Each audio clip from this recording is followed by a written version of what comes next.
The message delivered by your classmate, talagang totoo. The story behind your white toga. Now, you have different experiences in 7 years of your stay here in Esperanza Central School. And I would like to support his message. It is my great pleasure to have you all in this special day, the graduation ceremony, to celebrate a significant milestone in the lives of our learners, a day that marks the culmination of years of hard work, dedication, and perseverance. Graduates, today is a testament to your commitment and resilience.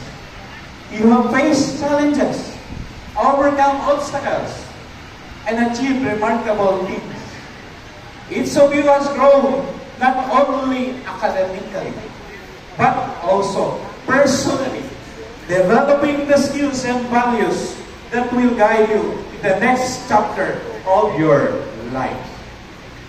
We are incredibly proud of all that you have accomplished and excited for what the future holds for each of you. The parents and guardians of our graduates, thank you for the unwavering support and encouragement for these graduates. Your involvement has been instrumental in your children's success.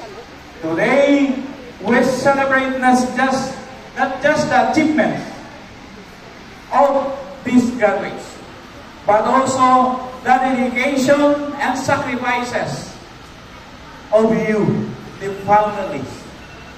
Your partnership with Esperanza Central School has been invaluable, and we are grateful for the trust you have placed in this school, the Esperanza Central School. To my colleagues in the DepEd, specifically in Esperanza 1, and of course, my colleague in Esperanza Central School, your passion and dedication have been the foundation of our learners.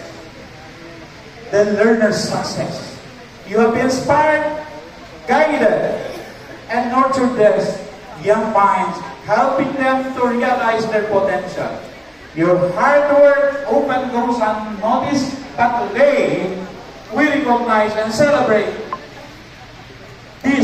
your invaluable contributions. As we celebrate this momentous occasion, let us reflect on the journey that brought us here and look forward to the future with hope and excitement. Graduates, as you step in the next phase of your life, carry with you the knowledge, the experiences, and values that you have gained sa inyong mga guro, sa inyong Esperanza Central School. Be courageous in your pursuits, compassionate in your interaction, and steadfast in your commitment to excellence. The world await your talents, your creativity, and your leadership. In advance, congratulations, thank you, and good morning. Thank you so much, Sir Saturi K. Ali, the school head of Esperanza Central School.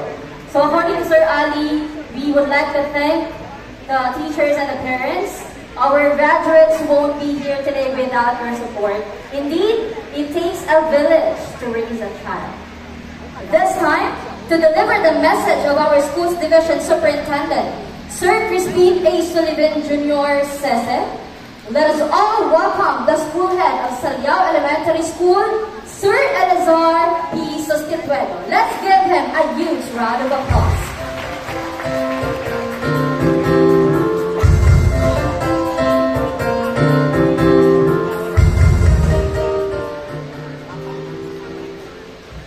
My due respect